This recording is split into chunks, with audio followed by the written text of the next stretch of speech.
आखिरकार फैज हरीम के साथ कर लेता है शादी और शादी करके इसे अपने घर में लेकर जाता है। जैसे इसका वालिद देखते हैं तो वहीं पर दरवाजे पे इसे रिजेक्ट कर देता है और अपने बेटे को कहता है कि किसी भी सूरत में तुम अब इसे इस घर में लेकर नहीं आ सकते। अब हरीम के लिए कौन सी मुश्किलात खड़ी हो जाएंगी, क्योंकि हरीम जैसी ये बातें सुनती है तो उससे लग जाता है बहुत बड़ा करंट। कैसे कैसे जो है वो फैज के साथ इन दोनों को दूर करने की कोशिश की जाएगी। क्या फैज हरीम के साथ आगे जाकर नफरत करेगा, ये सब कुछ आज के शो में बताएंगे। रिव्यू इंटरेस्टिंग और कमाल का होगा। लास्ट में लाइक कर दें और चैनल को लास्ट में सब्सक्राइब कर दें ताकि इसी तरह के नए से नए आने वाले वीडियो की नोटिफिकेशन आप लोगों को आसानी के साथ मिल सके। इस वक्त नासिर हरीम के साथ रिश्ता तोड़कर चला जाता है एन मौके पे, तो उस वक्त हरीम की जो फैमिली है बहुत ज्यादा हो जाती है परेशान। उन्हें समझ नहीं आती कि आखिरकार क्या किया जाए। अब इज्जत का मसला है और अगर हरीम की शादी नहीं होती तो सारे माशरे वाले हमारे ऊपर बातें करेंगे कि क्या ऐसी बात बनी थी कि भाई शादी के वक्त ही लड़की को छोड़कर चले गए हैं लड़के वाले। हमेशा ऐसे ही अक्सर आप लोगों को देखने को मिला है कि कोई भी बात होती है शादी के वक्त अगर रिश्ता टूट जाए तो सारा जो इल्जाम होता है वो लड़की के ऊपर आता है, के ऊपर किसी किस्म का कोई भी ब्लेम नहीं किया जाता। शुक्र है वहां पर फैज मौजूद था और फैज ने जब वो सबको कह दिया कि भाई मैं हरीम के साथ शादी करने के लिए तैयार हूँ। ये शादी कर लेता है हरीम के साथ। हरीम को यहाँ से लेकर जाता है बड़ी गाड़ी के अंदर। सामने देखते हैं वालिदैन बैठे होते हैं, गाड़ी से नीचे उतरते हैं, दोनों हाथ पकड़ता है इसका और दरवाजे की तरफ आने लगता है। जब दरवाजे की तरफ इंटर होने लगता है तो वहीं पर माँ बैठी होती है और माँ इसे रोक लेती है। उससे कहती है कि रुको, ये लड़की तुम्हारी गाड़ी से कैसे उतर कर आई है, जिससे तो बताओ, इसकी तो शादी किसी और के साथ हो रही थी। तो आगे से फैज जवाब देते अपनी माँ को, उससे कहते कि माँ जी इसकी शादी किसी और के साथ हो रही थी लेकिन अचानक इसकी शादी मेरे साथ हो चुकी है और अब हमेशा के लिए ये मेरी शरीके हयात बनकर आई है, इसी वजह से इसे मैं घर के अंदर लेकर आया हूँ। ये बातें जब माँ सुनती है तो माँ वहां पर साफ अल्फाज में इनकार कर देती है। उसे कहती है कि भाई हमारी माशरे के अंदर या पूरी दुनिया के अंदर इज्जत है, एक मकाम है और एक सड़क पे चलती फिरती लड़की को हम अपना लेंगे तो लोग हमारे ऊपर थूकेंगे, हमारे ऊपर बातें करेंगे, मतलब कि बढ़कर बातें कर रही होती है। हरीम जब ये बातें सुनती है तो हरीम को अंदर से बड़ी तकलीफ होती है कि भाई ये किस तरह की बातें कर रही है, इस तरह की बातें नहीं करनी चाहिए। फैज और वालिदैन के जो बीच में जमीन आसमान का फर्क होता है। वहां पर वालिद भी आ जाता है, फैज खड़ा होता है, वालिद कहते हैं कि भाई निकल जाओ यहाँ से, तुम्हारा यहाँ पर आने का कोई भी मकसद नहीं है, अब इससे बोरिए गोल करो, यहाँ से चलता बन। जब तुम दुनिया में जाओगे लोग तुम्हारे ऊपर बातें करेंगे तो फिर जाकर तुम्हें एहसास होगा कि तुमने कितनी बड़ी गलती की है। फैज ये बातें सुनते तो अपने वालिद को कर देते इनकार। उससे कहते कि ठीक है मैं यहाँ से चला जाता हूँ लेकिन तुम भी मेरी बात कान खोल कर सुन लेना। अब अपने जहन के अंदर ये बातें डाल दो कि तुम्हारा फैज नाम का कोई बेटा था ही नहीं, हमेशा के लिए यहाँ से जाने लगते हैं। हरीम को कहते कि चलो, इसका हाथ पकड़ कर मुड़ने लगते हैं तो माँ जो है वो ये सदमा बर्दाश्त नहीं करती और वहीं पर गिर जाती है, बेहोश हो जाती है। जब बेहोश हो जाती है हर तरफ शोर मच जाता है, इसकी माँ को ऊपर लेकर जाते हैं। फैज भी बेचारा मजबूर है, वहां से मुड़ तो नहीं सकता, माँ का मसला है और माँ को अकेला नहीं छोड़ सकता। हरीम का हाथ छोड़कर वो ऊपर चला जाता है अपनी माँ के पास।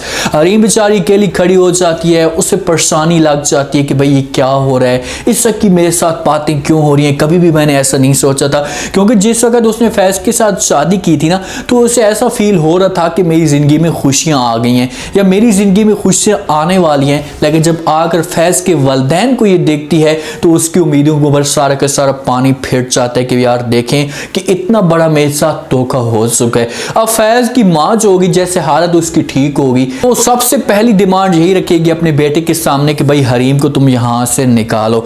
जब वहां पर हरीम अकेली खड़ी होती है दुल्हन के रूप में, एक लाल दुपट्टा जोड़ा पहना हुआ होता है, तो हमना की जो माँ है वो आती है इसके पास, आकर कहती कि भाई तुमने क्या सोचा था कि तुम मेरी बेटी की जो जिंदगी है, जब मेरी बेटी की एक दौलत के ऊपर कब्जा करोगी, मैं ये तुम्हारा ख्वाब कभी किसी भी सूरत में पूरा नहीं होने दूंगी, तुम्हें इतना जलील करके रखूंगी कि तुम खुद ब खुद जो है वो फैज से तलाक ले लोगे या यहाँ से जाने का हमेशा के लिए फैसला करोगे। क्योंकि हरीम के दिल में ऐसी कोई भी बात नहीं होती कि भाई उसने फैज के साथ शादी की है तो फैज की दौलत को देखा है, इसके ऊपर कब्जा करने की कोशिश की और आगे से जिस हिसाब से उसे जवाब मिलता जा रहा होता है तो उसके जहन के अंदर बातें आती जा रही कि भाई इस किस्म के लोग भी इस घर के अंदर रह रहे। अब हमना की जो माँ है उसकी तो समझो एक लालच है, हुम्ना की एक लालच है कि हमने फैज़ की दौलत को किसी और के हाथ नहीं जाने देना, इसके ऊपर कब्जा करके रखना है। नासिर बड़ा खुश होता है और वो अपनी माँ के पास जाता है। जिस वक्त इनकार करता है तो उसके बाद फ़ौरन अपनी माँ के पास पहुंच जाता है और कहते हैं कि माँ जी,